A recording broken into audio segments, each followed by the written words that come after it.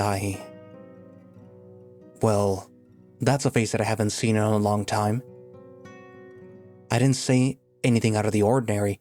It felt wrong, extremely so, as if a chill was spreading through my bones. Indeed. You've, grown? What are you doing, Caddy? I still had this under control, or at least that's what I told myself. We, managed to hold a conversation. He apparently was clueless about what was happening in town, so I made sure to catch him up to speed. It still didn't feel right, but Hector seemed happy. I would have been able to push my worries aside and enjoy the chance to see him again had it not been for Rain getting upset. Caddy, 9 years since we last saw him, and this is how you talk to him? Let me switch in. It had been years since the last time that Rain burst out of me, but the possibility of him coming out right then and there was beginning to genuinely worry me. While Hector was busy eating his stew, I concentrated and talked to Rain. Absolutely no. Are you crazy? Then do it right. I have no idea what you mean by that. Pick on him. Make him feel like the whelp that he is. Make him tell us what the hell kept him away for so long. There has to be a reason. I don't know. I suppose I could ask him. No, you're going to mess it up. Let me do it. You're impossible right now, Rain. We don't even know if he's married or not. Impossible. Imagine Hector married and with children.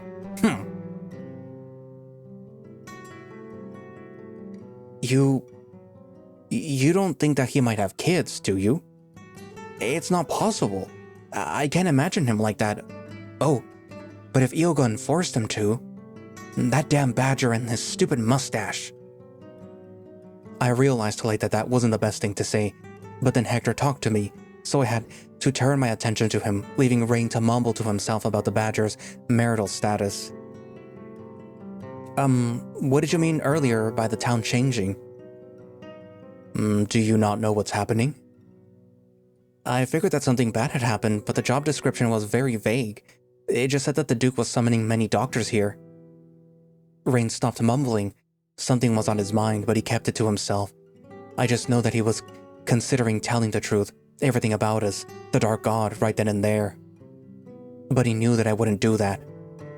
So I told Hector just what he needed to hear. A new Duke was in charge, a particularly vicious one and obsessed with the valley. When I asked him about how life had treated him, he made another face that I didn't quite understand. He looked away as he began telling me about some of his clients. Come to think of it, despite how much pride he has in his profession, Hector never seems very happy to talk about it. In this moment, and every other time that we talked about it, he'd have this distant look, like he was recounting something that had happened to somebody else. Now it's obvious to me that he had complicated feelings about his profession, after all, but at the time I felt that I had done something wrong.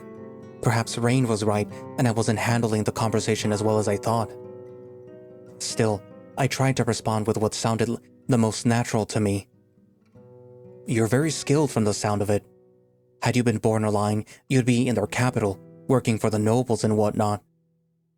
You flatter me, but well, life dealt me different cards. Not that I'm complaining. Now that feeling that I could understand, having to make the best with what little you have. Yes. What about your father then? Did he retire? No, he's gone. Oh, I'm sorry.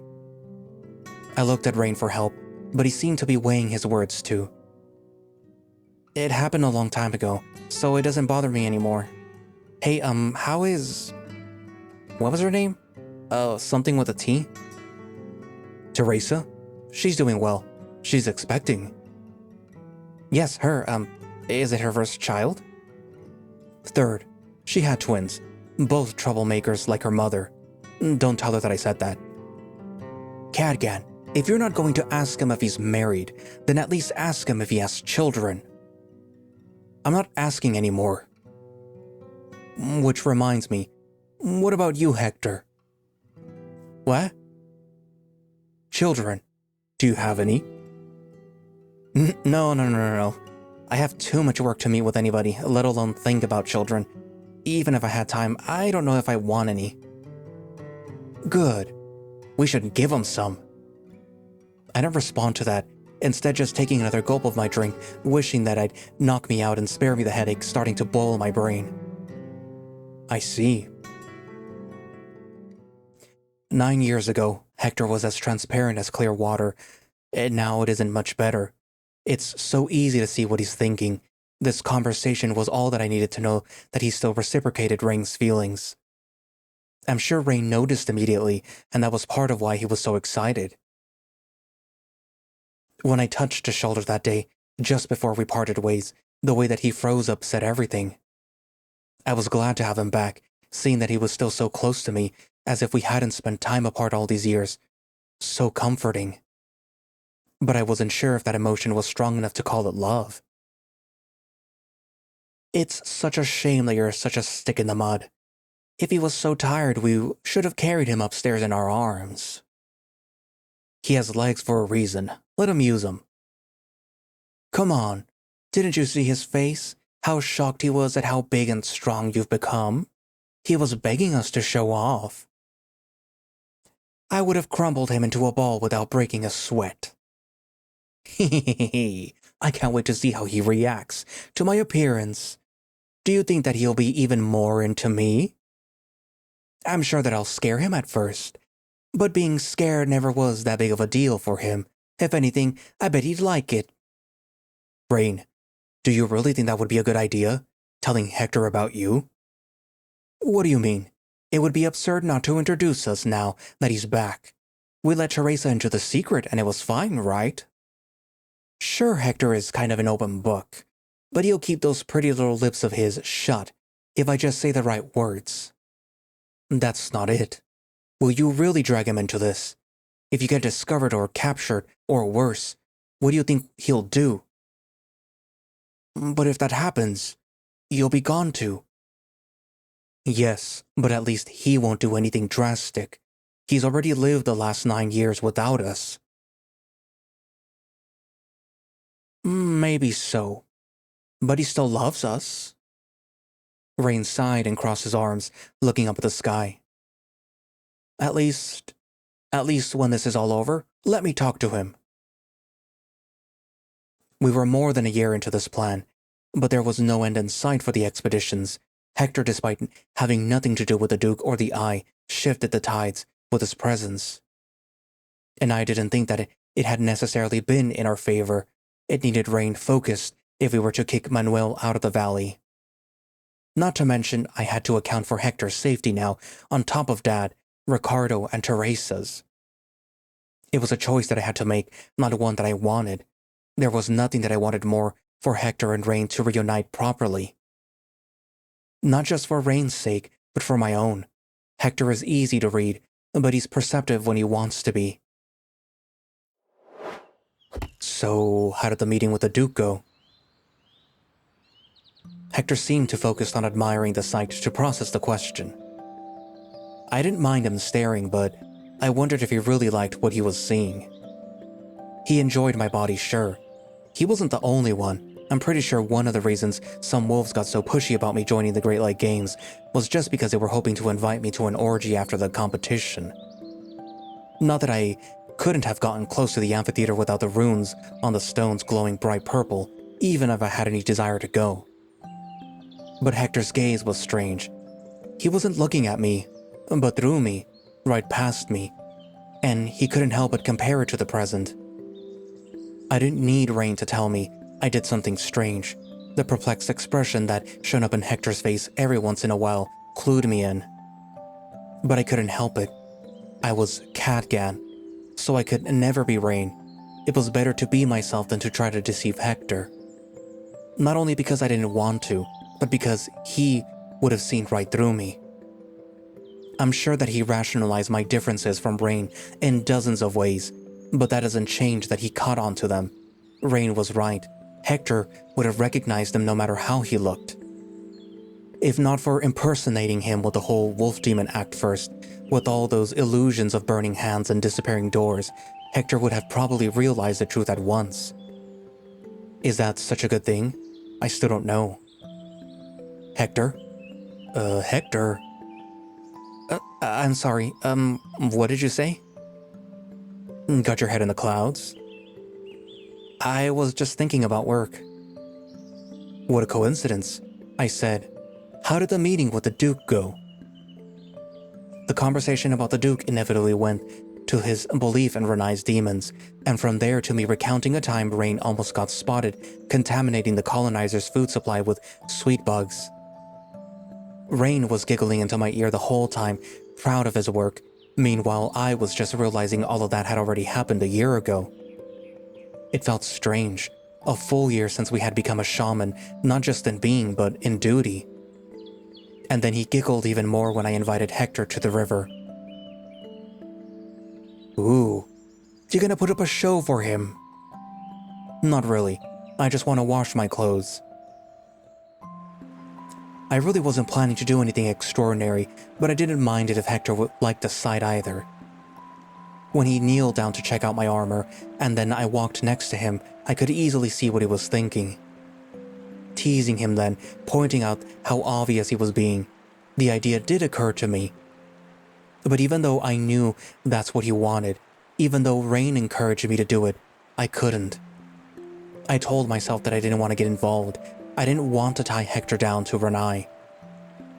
But in reality, I wasn't sure those were my emotions.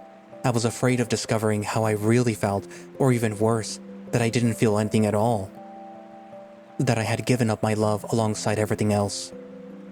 Or perhaps, that such a thing had never been in me to begin with, that it died with the original Cadgan, the one whose left-behind body I inhabited, and that such an emotion might entirely escape whatever I may be. And what if Hector was expecting me to turn into the Cadgan that he knew? But I can never be that person. I cannot even try. He would see through my disguise. It would not take long for him to grow bored and disappointed with me. He tried to like me. He wanted to accept the new me, but I worried that wouldn't last forever. Perhaps me inviting him to the river was just me trying to be Rain-like. When the expeditions were started and we were asked to go to the valley to help search for the signs of the demon, bringing Hector along was Rain's idea. But I wanted to do it too. He just seemed so sad as of late, and if going on an adventure together would be any comfort, then it was worth it. When he wasn't reminiscing, he had this look in his face as if he wanted to say something but couldn't. Was he afraid? I couldn't tell. Rain either didn't notice it or at least didn't question it. Perhaps he understood something that I didn't. At that point, I just didn't want to ask. I couldn't bear feeling so inadequate. Somehow, I was still afraid of facing how distant I had grown from those I loved. Hector, who once confused me for Rain, now didn't recognize me. My parents, who I still held a naive hope of seeing again one day, now looked like a gray blur in my memories.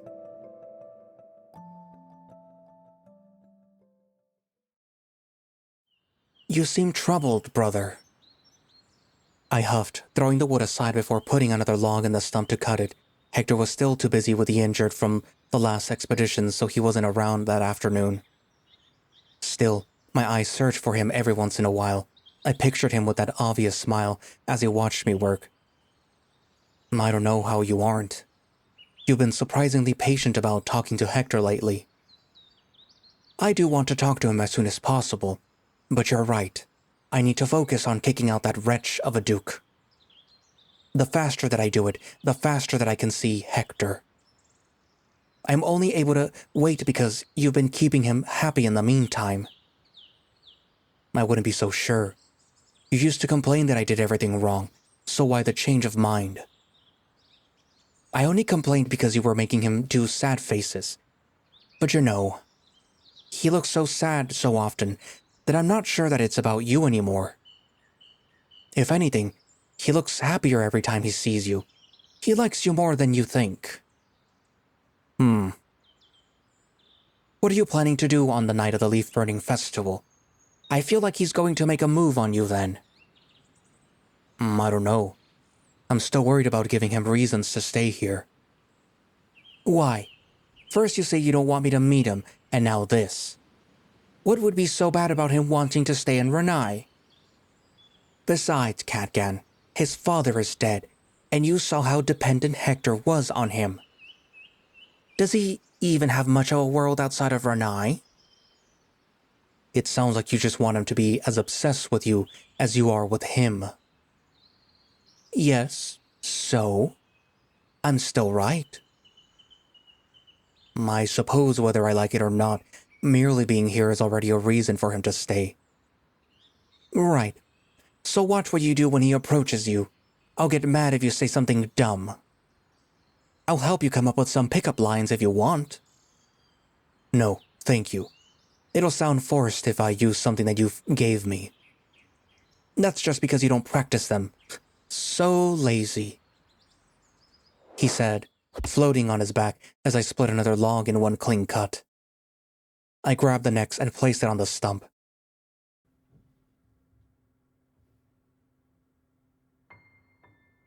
When the day of the leaf-burning festival arrived, I silently hoped that nothing out of the ordinary would happen, that we'd just spend a nice night together and go our separate ways as usual.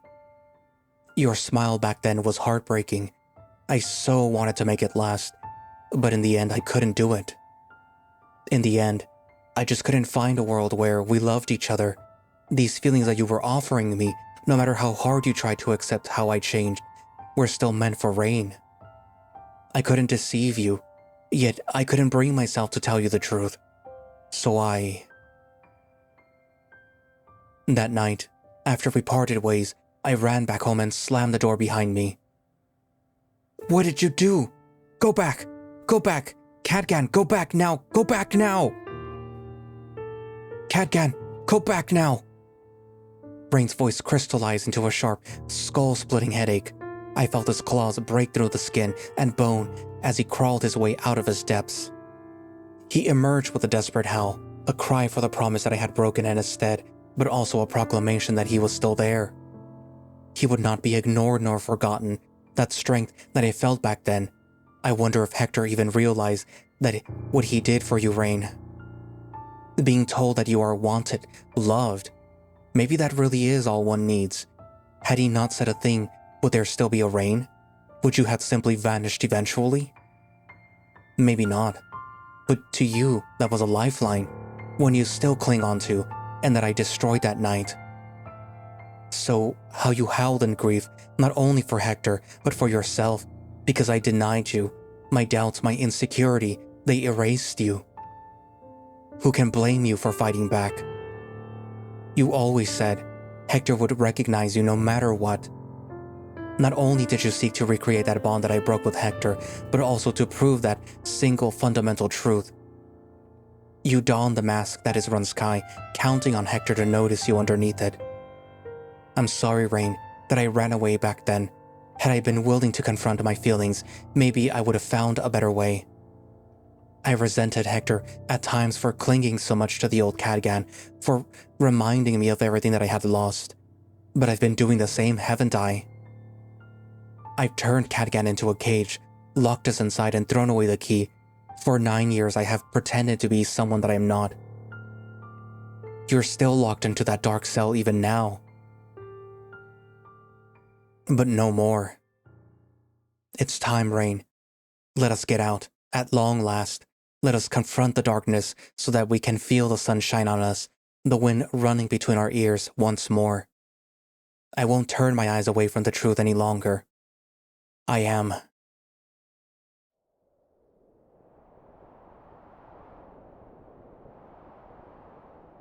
I opened my eyes, suddenly finding myself in the dark. There was a shuffling and a sniff. A hint of light breaks through what I think is fur. And there is a low, almost unnoticeable rumble in the back of my mind, a sound that I've gotten so used to in the past 11 years that it's easy to forget that it's there. Rain's presence at long last. And he must hear my presence too, because he raises his head, letting me see that we're back at the hideout. Caddy? Is that you? Rain. Caddy! He jumps to his hooves, prancing around in that little space that the workshop allows him. How long was I gone? I thought that I'd never see you again. What the hell happened? Back at the manor, you just stopped responding when you saw what remains of them.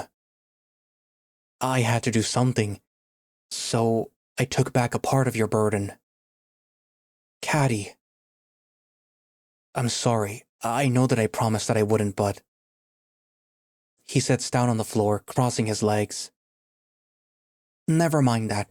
I'm just glad that you're back. So, that's why I've been feeling a bit lighter. Still, what was that? Those must be the specters that tormented Leopoldino in his later years. Ricardo mentioned him becoming more scared and paranoid since we left. Those things must be what made him so afraid. Do you think that it was really them? I don't dare consider the possibility. Their bodies must have turned into some sort of creature that imitates them. I don't want to even think of them being stuck in that state. Sorry. I shouldn't have brought it up. But Caddy, I did what you told me. Surely the Inquisitor has already found the artifact and will burn the Duke alive. We did it. Yes, at least that nightmare is over.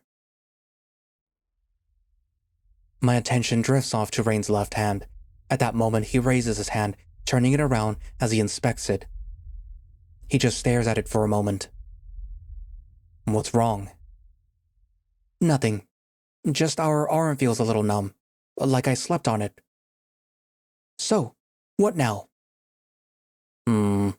Let's go out and see what's happening. I imagine that there will be a big uproar if Silvereth has found Manuel guilty. Right, let's hurry up. I want to savor the Duke's face right before he goes up in flames. Alongside the nightmare of her parents' death, the nightmare of Manuel's reign on Renai also comes to a close. Or at least that's how it should be. That feeling just now was familiar, like something flowing through us, right to our fingertips. But neither of us called it. It simply manifested itself and just as quickly receded. Almost as if announcing itself. I hope everything's all right out there.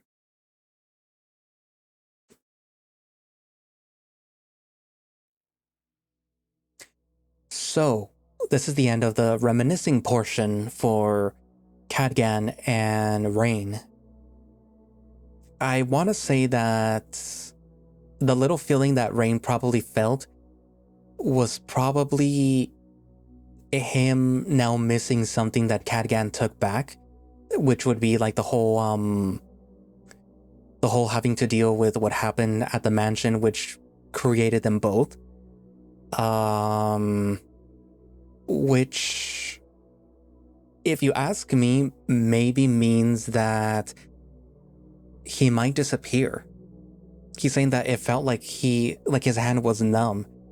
And what if it wasn't just so much that his hand felt numb, but more that it just didn't feel like it was there? Because, sometimes when, I don't know if you've ever had that feeling where your hand just falls asleep completely, where you don't even feel the pins and needles, where it just feels like you don't have a hand, like you could like physically touch it and it's like, oh crap, there's something there, but I don't feel it.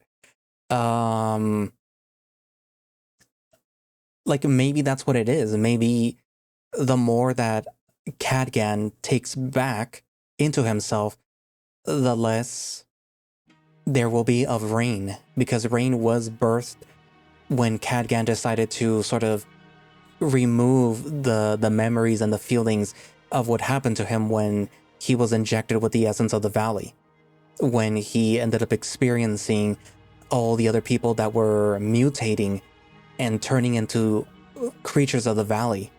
He basically said, like, I don't want to feel this, get it away from me, get it out of me, and then Rain was born. And then when he started feeling other feelings that he didn't want to feel, they ended up going into Rain. So Rain is, for lack of a better word, a receptacle. But if Cadgan starts taking those feelings back, eventually the receptacle is going to end up being empty. And there will probably not be any more use for it, and he will disappear. But that's just a theory. A visual novel game theory. It would be interesting, though, if instead of so much as him disappearing, it's more that they rejoin. Because I have a feeling that it wasn't that Cadgan or the Cadgan that was born when the essence of the Eye Valley was injected into him is the both of them. It has always been the both of them, but that they were supposed to be one singular unit, and because of the trauma of what happened to him, Rain was born to deal with that trauma for him, so that he wouldn't have to deal with it. But now that he has basically said, you know what, no, I can't keep doing this to you, he's going to start taking it little by little back without realizing that Rain is slowly starting to lose himself. And to the point where Rain probably disappears or ends up just joining into Cadgan. I would think that the preferable option, if that is what's happening, meaning that Rain is losing what was poured into him, is that they just become one. Not that Rain is left empty.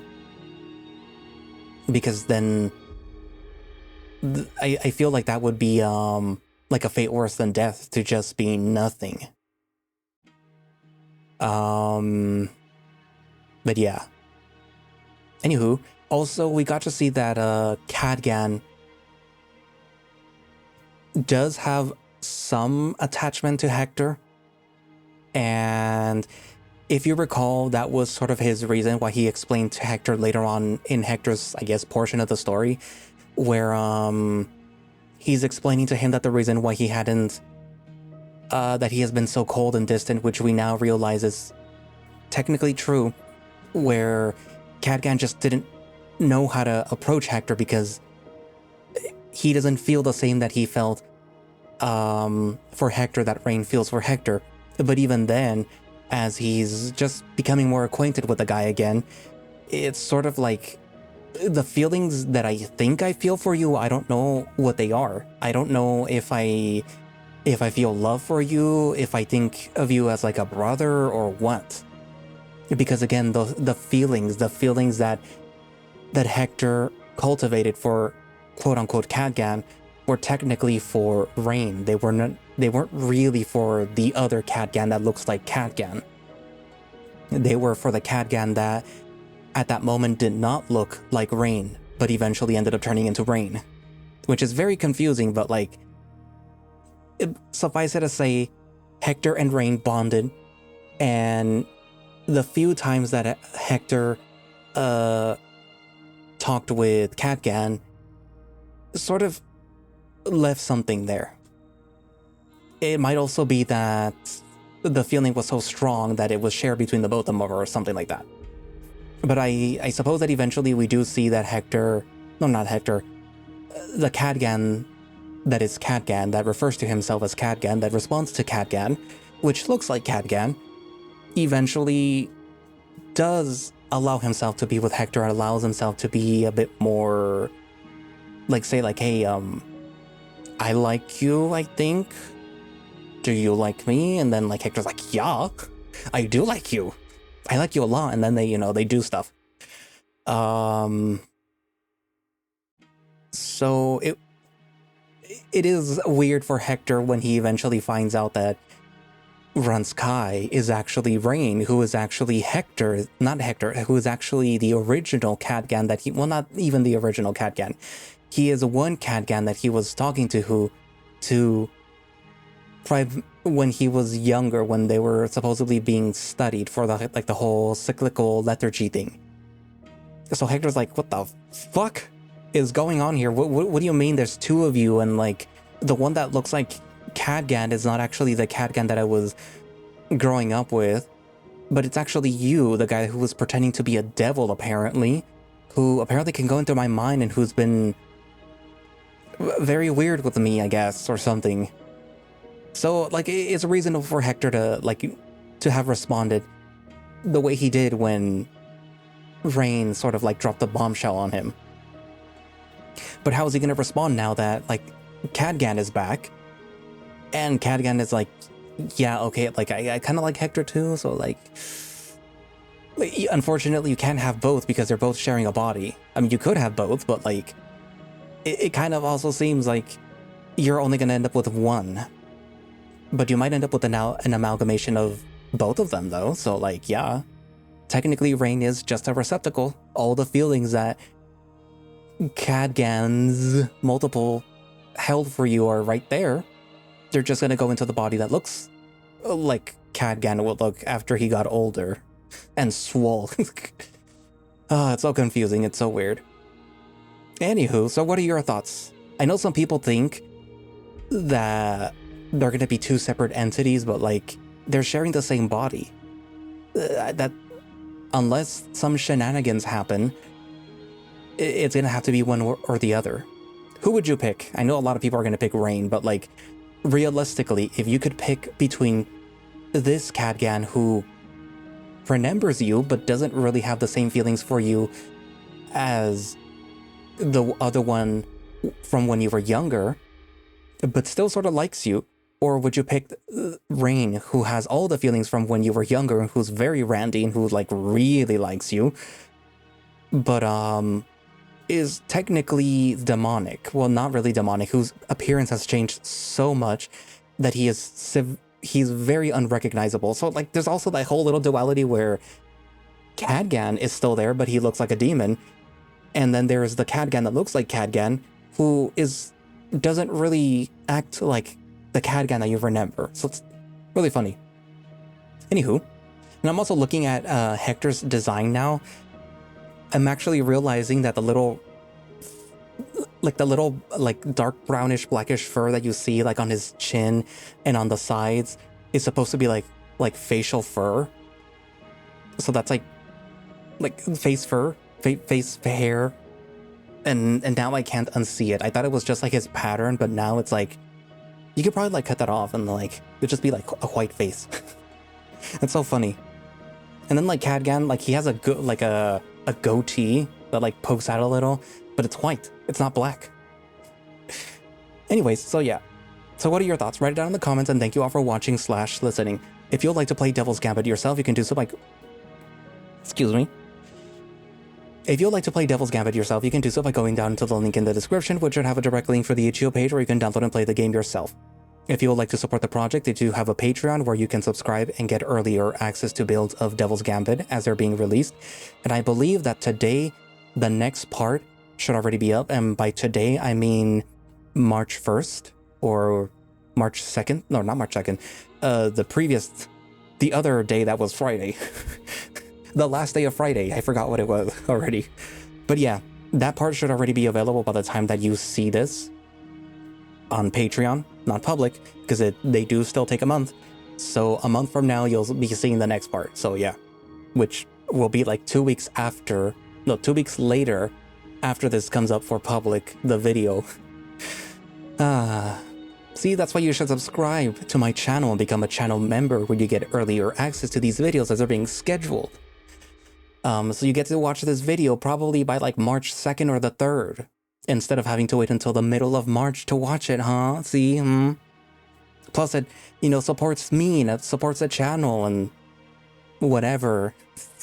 But yeah, anyways, if you can't do that, then there is Ko-fi, any support is appreciated. Also, like and subscribe, do all that other jazz.